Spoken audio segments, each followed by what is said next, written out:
mais jaan ci suuf tànk ci suuf yàgg xamoon naa ne dinañ tase. Il n'avait pas eu le courage de faire sa déclaration de politique générale face à la précédente assemblée. dafa am ku fi taxaw léegi ne mbëru làmb la catégorie poids plume ne wiri jaari ndaar yi ma koy laaj ndax doyulul ay jël am ku ko feelu fële ne tànk suuf jaan suuf ma koy laaj kuy tànk ak kan mooy jaan ak ku matt morom yi.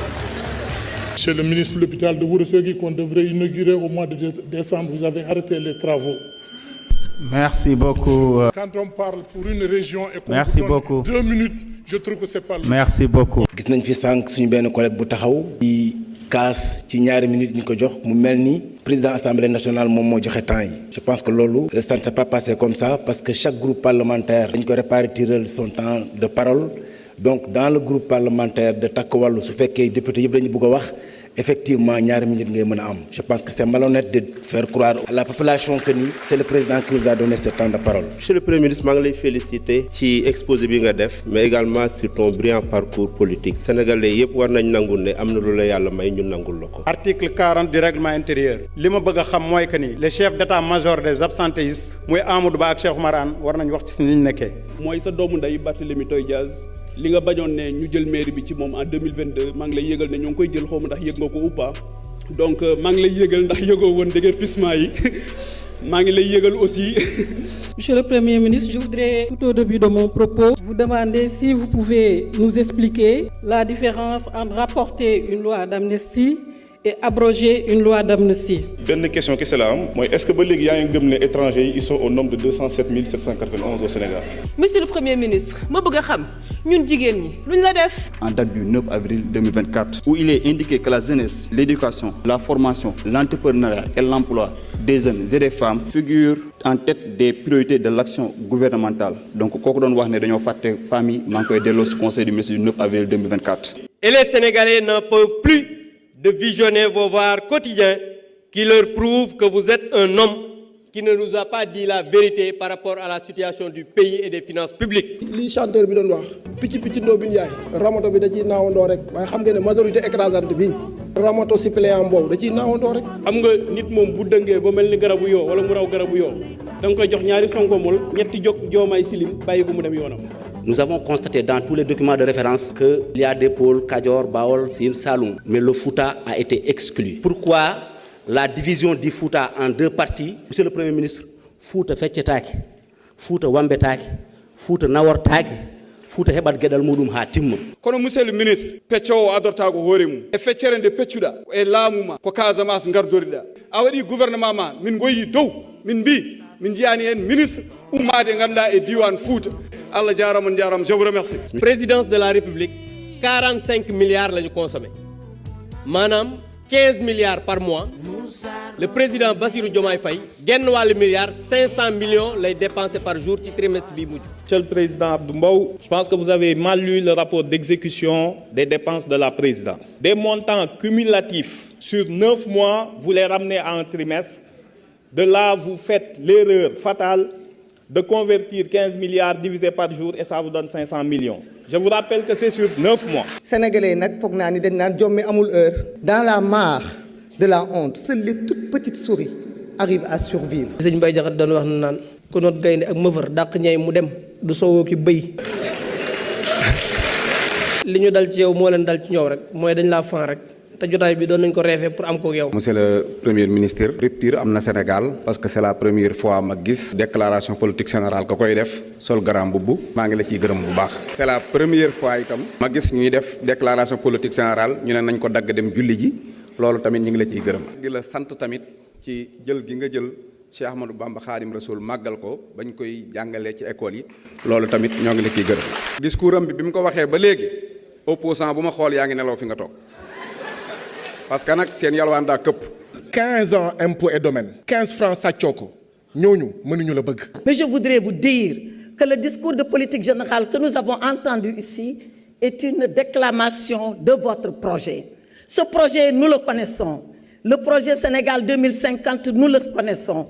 L'agenda national de développement qui est ici, nous l'avons lu et nous l'avons attentivement lu.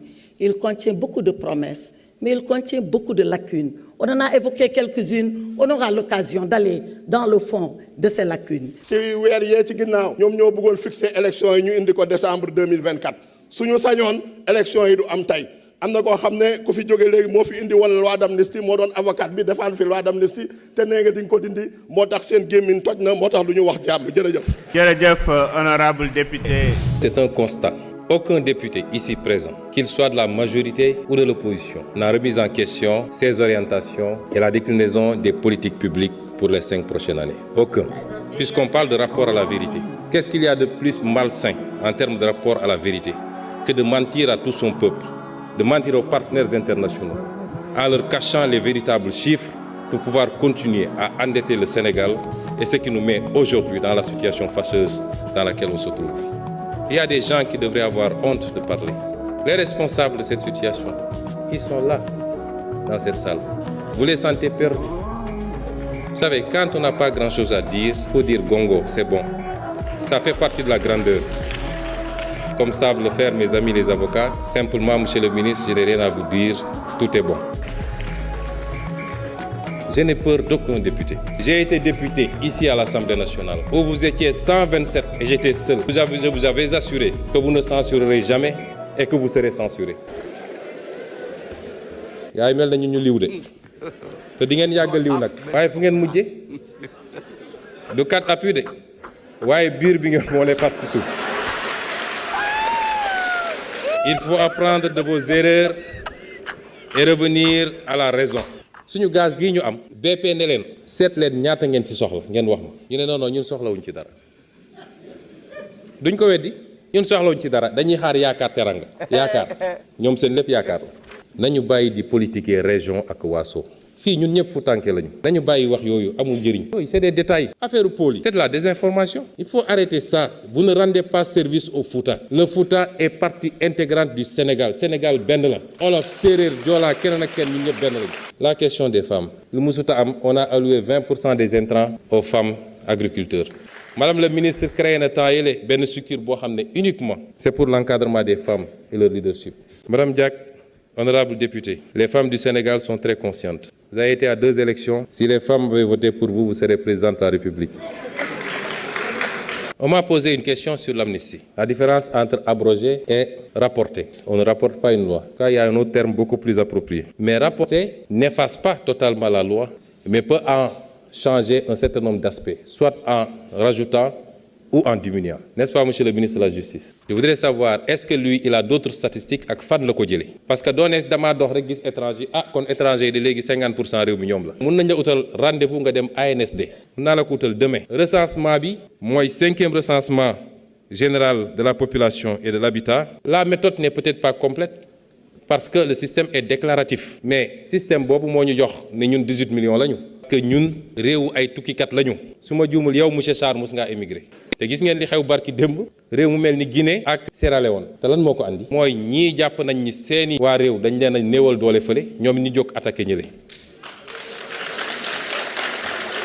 nañu def attention dañu ne woon loi d'amnistie bi dañ koo négocier mu méngoowul ak dëgg maa nga woon fa ma ne woon ci sama hôtel 5 étoiles bi Ayib Daffé ngi nii ne leen voter contre cette loi parce qu'on n'acceptera jamais une loi qui absout ay nit yoo xam ne la ñu def lu garaaw la ñu génn ne loi d'amnistie bi de toute façon voté nañ ko ba pare ça a bénéficié à Pastef waaw léegi Pastef la bénéficié woon Pastef bëggatul bëggul kon lan moo fi jaar tëbëg ñii naan kenn mënu ko abroger parce qu'il y a déedéet man nga doon may bëggatuma nañu génne loi d'amnistie bi ñun ñëpp ñu dem uyu ji nañu génne loi d'amnistie bi fi jar a ragal.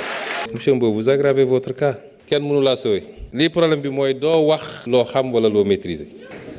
Enfin, dernier amalgame yow